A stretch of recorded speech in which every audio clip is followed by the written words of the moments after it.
Hi, this is Viraj. Welcome to finviras.com. So ఈరోజు మార్కెట్లో ఏం జరిగింది, నిఫ్టీ అండ్ బ్యాంక్ నిఫ్టీలో ప్రైస్ యాక్షన్ ఎట్లా వర్క్ అయిందని చూద్దాము. సో ఫస్ట్ మనం నిఫ్టీలో చూస్తే నిఫ్టీ అండ్ బ్యాంక్ నిఫ్టీ రెండు కూడా హ్యూజ్ గ్యాప్ డౌన్స్ అండి. So Nifty first 5 minutes candle gap down candle ఎంతండి, ఎన్ని పాయింట్స్ గ్యాప్ డౌన్ అయిందండి? 148 పాయింట్స్ గ్యాప్ డౌన్. సో ఇంత గ్యాప్ డౌన్ అయినప్పుడు అంటే బ్యాంక్ నిఫ్టీలో 400 పాయింట్స్, నిఫ్టీలో 100 పాయింట్స్ కంటే ఎక్కువ గ్యాప్ డౌన్ లేదా గ్యాప్ అప్ జరిగినప్పుడు మనకి ఇండికేటర్స్ అనేవి పర్ఫెక్ట్ గా పనిచేయవు, వెంటనే పనిచేయవండి. ఎందుకంటే మనం యూస్ చేసేది ఈఎంఏ కానీ అంటే ఎక్స్పోనెన్షియల్ మూవింగ్ యావరేజ్ కానీ లేదా ప్రిఫరెన్స్ 1 కానీ ఏ ఇండికేటర్ అయినా సరే ప్రీవియస్ క్యాండిల్స్ యొక్క హై అండ్ లోని క్యాలిక్యులేట్ చేసుకుని వాటి మీద ఆధారపడి నెక్స్ట్ ఎంత వరకు వెళ్ళడానికి అవకాశం ఉంటుంది అనే లెవెల్స్ అనేవి ఇస్తాయి. So huge gap apps, huge gap downs జరిగినప్పుడు ఇండికేటర్స్ పనిచేయవు అని చాలా సార్లు చెప్పానండి. సో ఇండికేటర్లు పనిచేయనప్పుడు మనకి పనిచేసే ఏకైక టూల్ ఏంటండి? Fibonacci.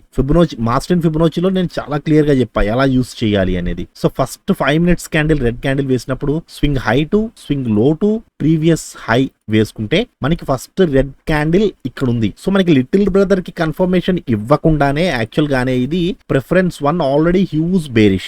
Okay, so preference 1 bearish, 2 bearish and 3 కూడా బేరిష్. సో మీరు ఇక్కడ ఎంట్రీ తీసుకుంటే మనం ఇక్కడ స్టాప్ లాస్ పెట్టుకుంటాము, ఒక 50 points stop loss and 76 points target. But 76 points or 80 points రాలేదు, కానీ ఇది 1:1 కి వచ్చింది. 45 పాయింట్స్ ఆర్ 50 పాయింట్స్ ఉందంతే ఇక్కడ స్టాప్ లాస్. సో ఒక 45 పాయింట్స్ మనం స్టాప్ లాస్ పెట్టుకుంటే 58 to 60 పాయింట్స్ మనకి టార్గెట్ ఉంది. అంటే ఇది 1:1 ఇచ్చి మళ్ళీ రివర్స్ అవ్వడానికి ట్రై చేసింది. సో రివర్స్ అవ్వడానికి ట్రై చేసినప్పుడు మనకి ఏ క్యాండిల్లో ఇచ్చిందండి? ప్రిఫరెన్స్ 1 ప్రకారం మనకి ఈ క్యాండిల్లో మళ్ళీ మనకి బుల్లిష్ ఎంట్రీ ఇచ్చింది. సో ఇక్కడ బుల్లిష్ ఎంట్రీ ఇచ్చినప్పుడు ఎంతవరకు వెళ్ళడానికి అవకాశం ఉంది అని మనం చూస్తే, so swing high to swing లో వేసుకుంటే మనం ఇక్కడ ఎంట్రీ తీసుకుంటే ఇక్కడ చూడండి మనకి 2 కన్ఫర్మేషన్స్ ఉన్నాయి. 2 కాదు 3 కన్ఫర్మేషన్స్ ఉన్నాయి. ఒకటి preference 1, 2 colour changing candle with EMA and third one little brother. Okay, so మనం ఇక్కడ ట్రేడ్ తీసుకుంటే ఇక్కడ స్టాప్ లాస్ పెట్టుకుంటాం, ఒక 70 points stop loss and 70 points target. ఇది హ్యాపీగా టార్గెట్ కి వెళ్ళిందండి. టార్గెట్ నిఫ్టీలో 70 పాయింట్స్ టార్గెట్ అంటే ఇట్స్ ఏ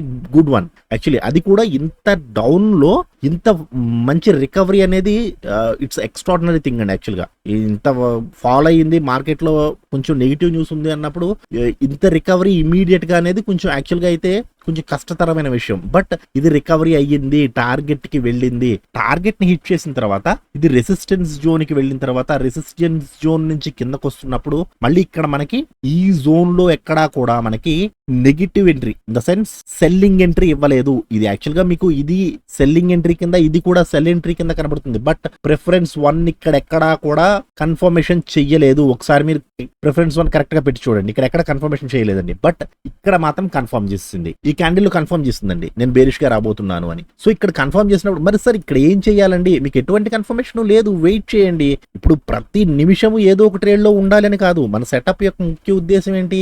ట్రేడ్ వచ్చినప్పుడు తీసుకోవడం, టార్గెట్ కి వెళ్ళిన తర్వాత ఎగ్జిట్ అయిపోవడం అంతే. మళ్ళీ ట్రేడ్ వచ్చే వరకు కూడా వెయిట్ చేయాలి. సో ప్రతి నిమిషం అరే ఒక 10 నిమిషాల నుంచి నేను ట్రేడ్ లో లేను, క్యాండిల్స్ మూవ్ అయిపోతున్నాయి, ఇక్కడ ట్రేడ్ తీసుకుని ఉంటే కనీసం ఒక 20 పాయింట్లు వద్దునని ఎప్పుడు అనుకోవద్దండి. పర్ఫెక్ట్ ట్రేడ్ దొరికే వరకు వెయిట్ చేయాలి. వెయిట్ చేసిన వాళ్ళు మాత్రమే మార్కెట్ లో సస్టైన్ అవ్వగలరు. ప్రతి క్యాండిల్లోని ఏదో ఒక ట్రేడ్ చేసేద్దాం అనుకున్న వాళ్ళు మాత్రం సస్టైన్ అవ్వలేరు, చాలా కష్టం. ఎందుకంటే మార్కెట్ లో పేషెన్స్ ఉండాలి. ఓకే, సో స్వింగ్ లో టు స్వింగ్ హై వేసుకుంటే మనకి ఇక్కడ ఎంట్రీ ఇచ్చింది కదా, ప్రిఫరెన్స్ 1 ప్రకారం ఇక్కడ ఎంట్రీ ఇచ్చింది. బట్ లిటిల్ బ్రదర్ అయితే ఈ క్యాండిల్ లోనే ఎంట్రీ ఇస్తాడండి. సో మనం ఇక్కడ ట్రేడ్ తీసుకుంటే ఇక్కడ స్టాప్ లాస్ పెట్టుకుంటాము, ఒక 20 points stop loss and 50 points target. యాక్చువల్గా 1:2 ఇచ్చింది. ఇది కూడా చాలా మంచి ట్రేడ్ అండి. ఇది సపోర్ట్ జోన్ కి వచ్చిన తర్వాత సపోర్ట్ జోన్ లో చాలా సేపు ఇది టైం పాస్ చేసింది, బట్ బుల్లిష్ ఎంట్రీ అయితే మాత్రం ఇవ్వలేదు. బట్ మళ్ళీ బేరిష్ ఎంట్రీ ఈ క్యాండిల్ లోను అండ్ ఈ క్యాండిల్ లోను కూడా మళ్ళీ రీ ఎంట్రీ ఇచ్చిందండి, బేరిష్ ఎంట్రీ. మీరు కరెక్ట్ గా చూస్తే అదేంటి సార్ మరి ఇక్కడ కూడా ఈ జోన్ లో బుల్లిష్ ఎంట్రీ కూడా ఇచ్చింది కదా ప్రిఫరెన్స్ 1 అంటే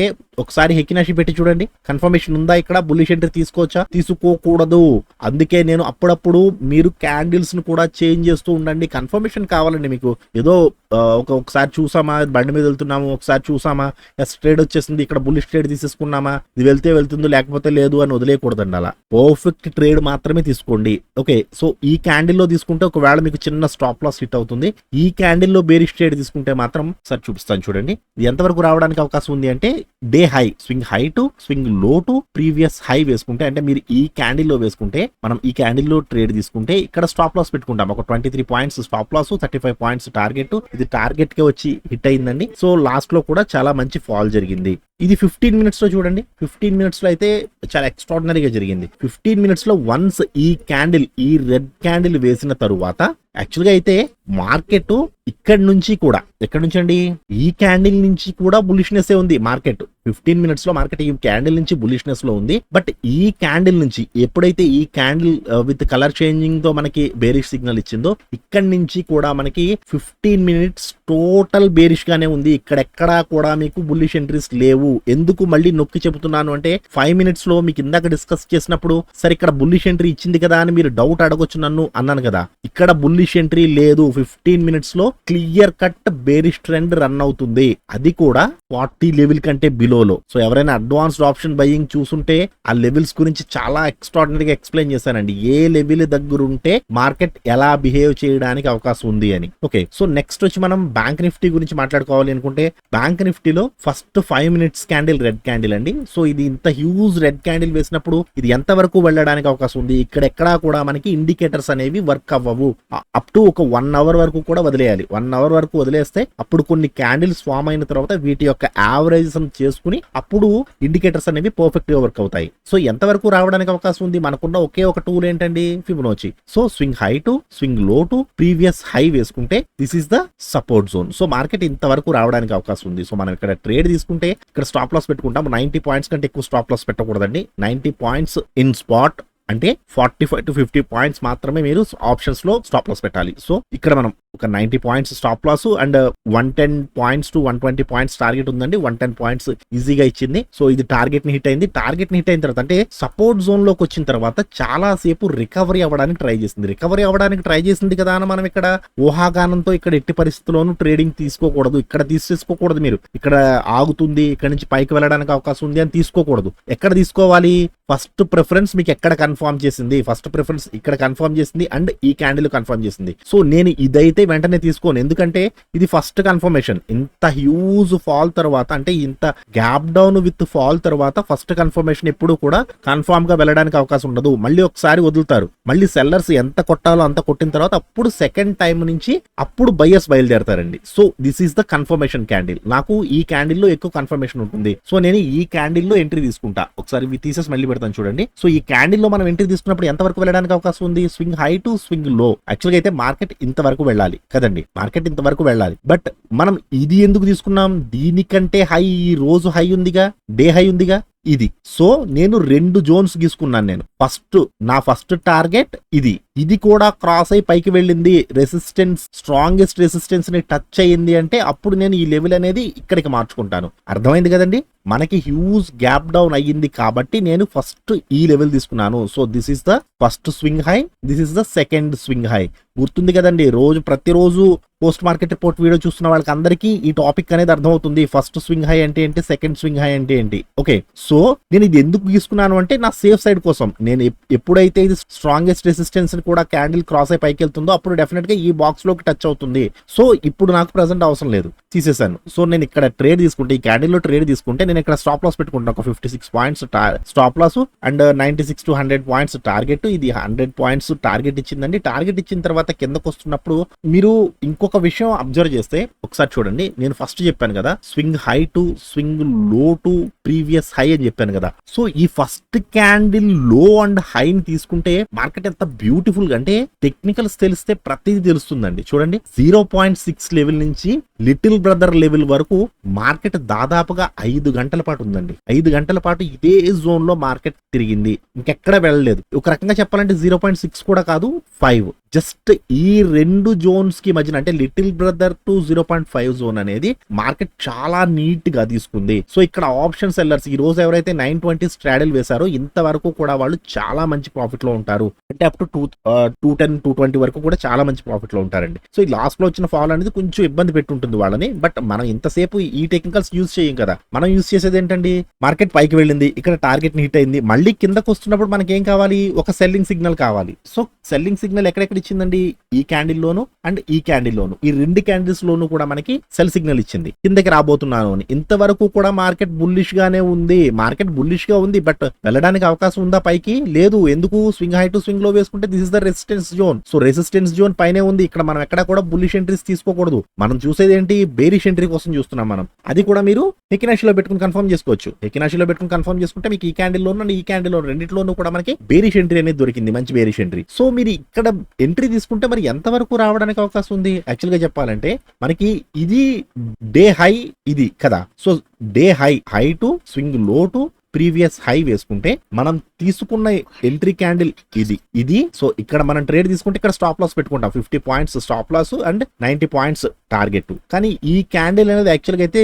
స్టాప్ లాస్ కొట్టేస్తుందండి. ఎందుకంటే మనకి బుధవారం ఉండవలసిన ఎక్స్పైరీ అనేది మంగళవారానికి వచ్చింది. ఎందుకంటే బుధవారం మనకి శ్రీరామనవమి సెలవు. సో అందుకని రేపే బ్యాంక్ నిఫ్టీ ఎక్స్పైరీ అనేది రేపేనండి. సో బ్యాంక్ నిఫ్టీలో మనకి టైం డికే అనేది కొంచెం ఎక్కువ ఉంటుంది. సో మీకు ఇక్కడ డెఫినెట్ గా స్టాప్ లాస్ కొట్టే ఉంటుంది. ఓకే, మళ్ళీ మనం ఈ క్యాండిల్ ఎంట్రీ తీసుకోవచ్చు, డెఫినెట్ గా తీసుకోవచ్చండి. ఈ క్యాండిల్ లో మళ్ళీ సెకండ్ టైం కూడా మనకి ఎంట్రీ ఇచ్చింది. క్యాండిల్ మనం ఎంట్రీ తీసుకోవచ్చు. ఇక్కడ స్టాప్ లాస్ పెట్టుకుంటాం, 54 points stop loss and 70 points target. ఇదైతే తొందరగా అయితే రాలేదు కానీ స్టాప్ లాస్ మాత్రం వెళ్ళలేదు. ఇది అప్ టు 50 పాయింట్స్ కి వచ్చింది, మళ్ళీ పైకి వెళ్ళి మళ్ళీ సెకండ్ ఎంట్రీ ఇచ్చింది, మళ్ళీ ఎంట్రీ ఇచ్చింది, మళ్ళీ ఎంట్రీస్ ఇస్తూనే ఉంది తప్ప ఇది స్టాప్ లాస్ కి అయితే వెళ్ళలేదు. ఈవెన్ మనం తీసుకున్న క్యాండిల్ ని కాస్ట్ టు కాస్ట్ కే తిరిగింది తప్ప ఇది స్టాప్ లాస్ కి అయితే వెళ్ళలేదు. సో ఇది కంటిన్యూస్ గా ఫాలో అయింది. కంటిన్యూస్ గా ఫాలో అవుతూ కూడా చూడండి పైకి వెళ్ళి మళ్ళీ కిందకు వచ్చిన ప్రతిసారి మళ్ళీ మనకి ఒక బేరిష్ ఎంట్రీ చూడండి. నేను హెకినాషిలో పెట్టాను ఎంట్రీ ఇక్కడ ఎంట్రీ. సో మీకు కొంచెం నేను చెప్పిన ఓపెన్ ఈక్వల్ టు హై అనే కాన్సెప్ట్ మీకు అర్థమై ఉంటే ఈ క్యాండిల్ లో మీకు చాలా మంచి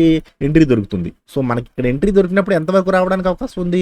డే హై ఇదండి, స్వింగ్ హై టు స్వింగ్ లో టు ఇక్కడ నేను 15 మినిట్స్ లో పెడుతున్నాను చూడండి. 15 మినిట్స్ లో పెట్టి మనం ఇక్కడ డ్రా చేసుకున్నప్పుడు ఇది ఎంతవరకు వెళ్ళడానికి అవకాశం ఉంది? స్వింగ్ హై ఏది ఉందండి? స్వింగ్ హై టు స్వింగ్ లో టు ప్రీవియస్ హై కదా. సో దీనికి ఇక్కడ రెసిస్టెన్స్ జోన్ ఉంది. ఇలా కాదు సార్, ఒకసారి అసలు మనం మార్కెట్ మనకి మార్నింగ్ ఎక్కడైతే స్టార్ట్ అయిందో అక్కడే మనకి ఒక ఫుల్ కన్ఫర్మేషన్ ఇచ్చేసింది. ఎలా? ఈ రోజు మార్కెట్ మీకు జరగలేదు అనుకోండి, ఈ రోజు మార్కెట్ జరగలేదు, నేను ఇలా పెడుతున్నాను, దీన్ని హైడ్ చేశాను, మార్కెట్ ఇలా ఉంది. ఇలా ఉన్నప్పుడు మనకి ఫ్రైడే ఆల్రెడీ మార్కెట్ బేరిష్ గా ఉంది, ప్రిఫరెన్స్ 1, 2, 3 మూడింటి ప్రకారం కూడా. అవునా? ఇది 1 అవర్ టైం ఫ్రేమ్ లో. సో ఇది బేరిష్ ఎంట్రీ ఇచ్చినప్పుడు మనం ఏం చేస్తాము? ఇది ఎంత వరకు రావడానికి అవకాశం ఉంది? సో దీనికంటే స్వింగ్ లో ఏది ఉంది? ఇది. అవునా అండి? సో స్వింగ్ లో టు స్వింగ్ హై వేసుకుంటే దీనికి ఇక్కడ సపోర్ట్ ఉంది. అంటే నేను ఈ రోజు మార్కెట్ ఓపెన్ అయిన తర్వాత చూస్తే ఇది ఎగ్జాక్ట్ గా రెసిస్టెన్స్ జోన్ లో ఉంది. నేను హైయెస్ట్, ఇది ఎగ్జాక్ట్ గా సపోర్ట్ జోన్ లో ఉంది. నేను హయ్యర్ టైం ఫ్రేమ్ చూడండి నేను ఎందుకు అంటున్నానో మీకు అర్థమైందా? సో మనకి స్ట్రాంగెస్ట్ సపోర్ట్ అనేది మనకి మార్కెట్ ఇక్కడ ఉంది, 47,664. So this is the highest support level. చాలా మంచి సపోర్ట్ ఉందండి. ఒకవేళ మార్కెట్ దీన్ని కూడా రెస్పెక్ట్ చేయకపోతే మనకి ఇంకా వన్ జోనే ఉంది. కానీ ఇంతవరకు వస్తుందని నేనైతే అనుకోవట్లేదు. ఎందుకంటే ఒకసారి మీరు ఆప్షన్ చేంజ్ చూడండి. బ్యాంక్ నిఫ్టీలో పుట్ రేటింగ్ చూడండి ఒకసారి, ఎక్కడ ఎక్కువ ఉందండి? 48,000 రౌండ్ లెవెల్ కదా అని వీళ్ళు 48,000 కాల్స్ పుట్స్, అంటే స్మార్ట్ మనీ అంతా కూడా నేను చూపించేది బ్యాంక్ నిఫ్టీ అండి. కరెక్ట్ గా చూడండి, కాల్స్ అండ్ పుట్స్ రెండు కూడా హైయెస్ట్ ఉన్నది మనకి 48,000. బట్ మార్కెట్ ఆల్రెడీ 48,000 ని క్రాస్ అయ్యి 47,733కి వచ్చింది. సో నెక్స్ట్ లెవెల్ వచ్చి మనకి 47,664, నెక్స్ట్ 47,271. మనకి ఈ రెండు లెవెల్స్ ఉన్నాయండి. ఇదేంటి? స్ట్రాంగెస్ట్ సపోర్ట్ అండ్ ఇది వన్ జోన్. ఈ రెండు జోన్లని జాగ్రత్తగా చూడండి రేపు ఉదయం. సో మార్కెట్ లో ఎటువంటి బ్యాడ్ న్యూస్ లేదు, మార్కెట్ నార్మల్ గానే ఉంది అంటే మాత్రం దీన్ని టచ్ చేసి మార్కెట్ రివర్స్ అవ్వడానికి అవకాశం ఉంటుంది. లేదు మార్కెట్ లో బ్యాడ్ న్యూస్ ఉందంటే మాత్రం డెఫినెట్ గా వన్ జోన్ టచ్ చేసేస్తుందండి. సో నేనైతే టచ్ చేస్తుంది అనుకోవట్లేదు, అంత బ్యాడ్ న్యూస్ అయితే లేదు. వారంత సీన్ అయితే ఉండదండి, ఏం చెప్పలేము. వాళ్ళకి సరదాగా ఉండి ఒక బాంబు పాడేశారంటే మార్కెట్ ధడేలు ఉంటుంది, చెప్పలేమండి మనం. సో కానీ కొంచెం కాషియస్ గా ఉండండి. సో ఈ జోన్స్ అయితే మాత్రం బ్యాంక్ నిఫ్టీలో గుర్తుంచుకోండి, ఎందుకంటే బ్యాంక్ నిఫ్టీ రేపు ఎక్స్పైరీ. సో మనకి ఎల్లుండి సెలవు, బుధవారం సెలవు శ్రీరామనవమి, లక్షవారం నిఫ్టీ ఎక్స్పైరీ. సో నిఫ్టీలో కూడా చాలా ఆప్షన్ ప్రీమియమ్స్ చాలా తొందరగా డికే అయిపోతాయి, ఎందుకంటే బుధవారం సెలవు ఉంటుంది కదా. సో ఆ ఎఫెక్ట్ రేపు కూడా ఉంటుంది మార్కెట్ లో. సో కొంచెం జాగ్రత్తగా ఉండండి, కాషియస్ గా ఉండండి, జాగ్రత్తగా ట్రేడ్ చేసుకోండి. సో ఐ హోప్ నేను చెప్తున్న టెక్నికల్స్ మీకు నచ్చితే ఈ వీడియోని తప్పకుండా లైక్ చేసి ఛానల్ ని సబ్స్క్రైబ్ చేసుకోండి. Thank you so much.